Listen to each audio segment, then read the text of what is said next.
The only people who don't want to disclose the truth are people with something to hide. Intermax. All right, so the poll shoots out yesterday on the birthers ruling. Ladies and gentlemen, Dr. Jerry Corsi rejoins the show. Good morning, sir. Hi, Peter. How are you? Did you see Matthews last night? Yes, it's pretty incredible, isn't it? I keep saying they stacked the deck. I mean, you and I welcome any one of those people, Matthews, any one of those people, to come and do a show or sit down with you. They won't even respond to phone calls, but boy, they stack their shows, don't they? Well, they do, and it's again the people like Chris Matthews don't realize that the more they put this issue down, the more people are paying attention to it and beginning to take a look at it. They draw attention to the issue even when they try to debunk it and defuse it. And the fact is that unless Barack Obama releases the documents, I've said this from the very beginning, the controversy isn't going to stop because it makes no sense. Sure, let's all believe President Obama was born in Hawaii like he says he is. Why is it not possible to see the long-form hospital-generated birth certificate? Barack Obama says he was born at Kapi'olani Hospital, so let Kapi'olani release the birth documents and let the Hawaii Department of Health release the long-form hospital-generated birth certificate. It makes no sense whatsoever. Jerry, when I was watching David Gregory now in these two shows, he has access to Obama. Why doesn't he ask the president instead of asking Boehner or asking Cantor? Why doesn't he get Pelosi on and ask her the same kinds of questions? Well, and again, it's an attempt by the mainstream media. This is the bullying of the mainstream media. It's the technique of propaganda that the left uses. They get a theme, a meme, a story. So when Giffords was shot, immediately the congresswoman in Tucson, immediately push a button, the Democrats go out and say, right-wing extremist Rush Limbaugh responsible for the shooting. That's the story. That's the narrative. And anything then, they want to preserve that narrative even in the face of facts that mean that narrative doesn't hold. So here with the birthers, the narrative is push the button. Aren't you all crazy to pursue this topic? Doesn't it hurt Republican candidates to pursue anything this fringe? That's the Democratic meme. That's the theme. And they want to reinforce that as politically correct, even when the facts don't support it. In other words, the big hole here is that the fact is it's not rational that President Obama would suppress this document, his long-form hospital-generated birth certificate, because most Americans have them, show them readily. Of course. Must show them. Have to show them to get kids in Little League, kids in school, driver's licenses, passports. Americans are all used to having to show their birth certificate, and the President Obama refuses to show his, fuels this controversy because people can't understand why, unless there's a cover-up going on and a lie being told. And the interesting part, I don't know if you saw Slate this morning or not. No, I have not. Headline, Be Nice to Bigots. Republican leaders tiptoe around a smear campaign against Obama's faith and citizenship. They're looking at the polling data. And so Slate won't invite him on the show. Comes back with, you have to be a bigot then. Well, see, and again, this is part of the theme. In other words, push a button. Anybody who criticizes Obama or raises an issue about Obama's, whether he's a natural-born citizen, not just a citizen. Constitution requires natural-born citizens, a more restrictive definition, or whether he is truly Christian like he says. Now, you even have Bill Mayer I saw that. Mar saying he's not. Believe that Obama is a Christian. And I point again to, there's fact-based. They don't look at what someone says about themselves. They look at what people do. People have been trained this since biblical times. You judge a fruit not by what the tree says about itself, but by the fruit that the tree produces. And so Barack Obama, he holds a Ramadan feast in the White House, and it's an elaborate feast. He gives a speech. He praises Ramadan. When it comes time for Christmas, he even resists putting up a Christmas creche in the White House. He cancels National Prayer Day. Doesn't produce a church. You look at the church Barack Obama belonged to, it's Reverend Wright's in Chicago, 20 years, black liberation theology. Black liberation theology is a Marxist, racist religion. It's not core Christianity by any means. Well, then you say Barack Obama says, well, Barack Obama goes to the Middle East, to Cairo in 2009, and he says, I've experienced Islam on 3 continents. Well, don't you think that's going to be heard in Nebraska? Well, yeah, but the continents were, of course, when he was in Indonesia. Right. And where were the other 2? In Middle East? Well, he the United States, of course, on Hawaii with his father, Okay.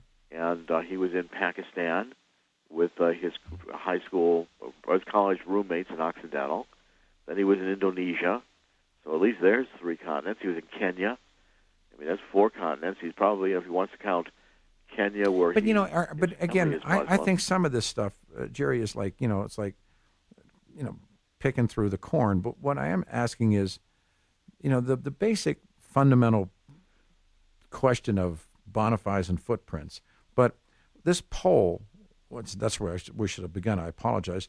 Is showing the political powers in Washington that more and more people are questioning the bona fides, if you would, or the nativity story of Barack Obama. Right. Now, I want to make one more point before we leave the religion theme, and that is, again, it's the same problem. Barack Obama lied.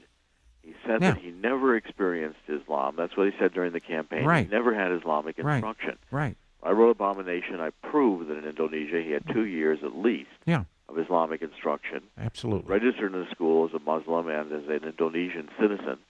And when that lie got exposed and people saw, again, there's evidence, just like in Hawaii, there's some lie here that we can't see the long-form hospital-generated birth certificate.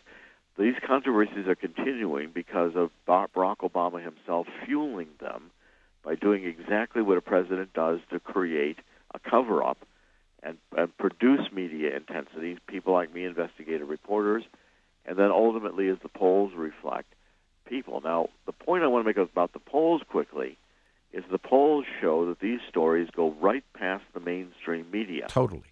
I knew this when I did the Swift Boat work with John O'Neill and the Swift Boat veterans, Unfit for Command. We were equally shut out by the mainstream media. We were equally marginalized by people like Chris Matthews and Slate and Politico, and you name the list of Democratic Party leftist supporters. Factfind.org,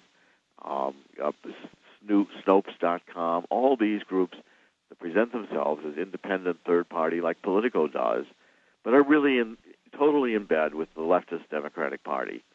They try to prevent these stories from getting heard. They get a mem that anybody who pursues them, of course, Slate, Politico, Washington Post, all pursued John McCain's birth certificate issues when John McCain was born in the Canal Zone. That was okay.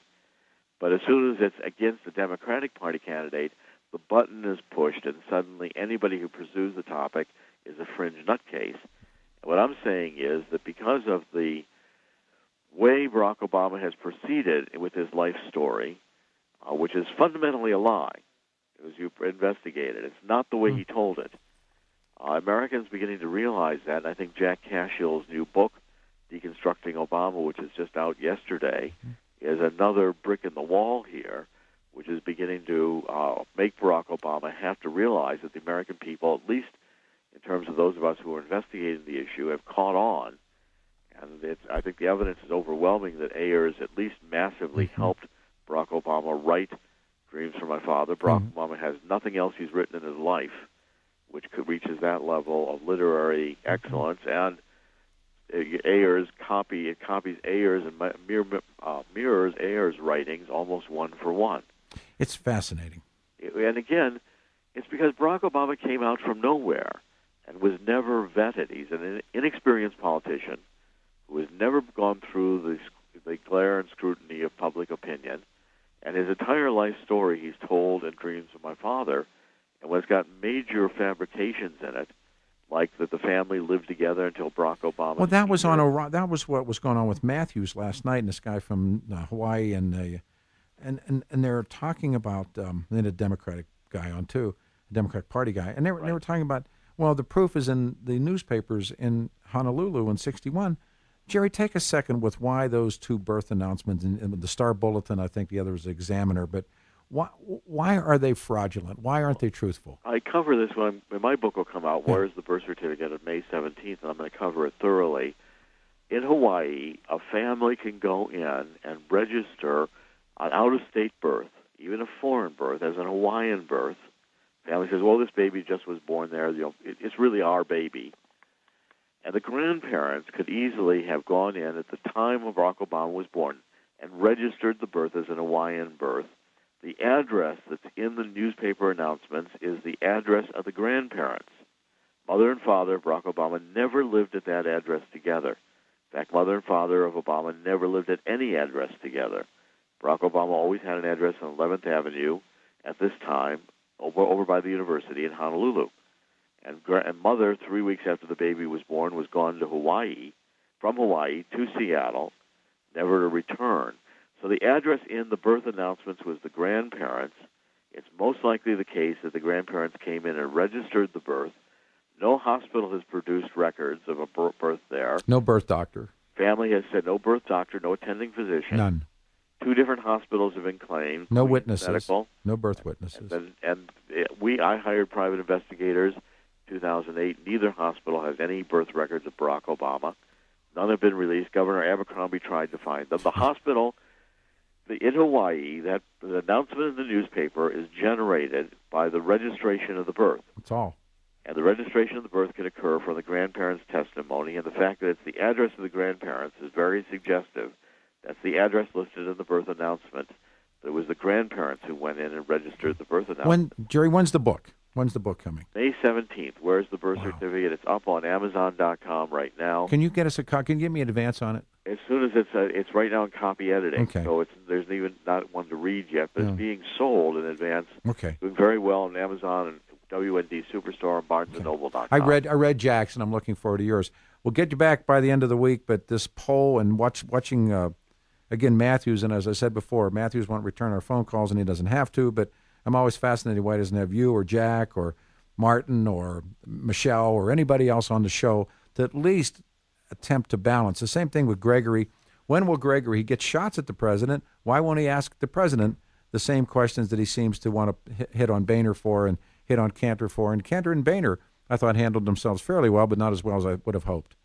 Well, again, it's, the story, Barack Obama's story is cracking. Yep, I agree. By the time we come to the 2012 election, if Barack Obama does not come forth with his birth documents and other documents of his background, this is going to be a major problem in his reelection.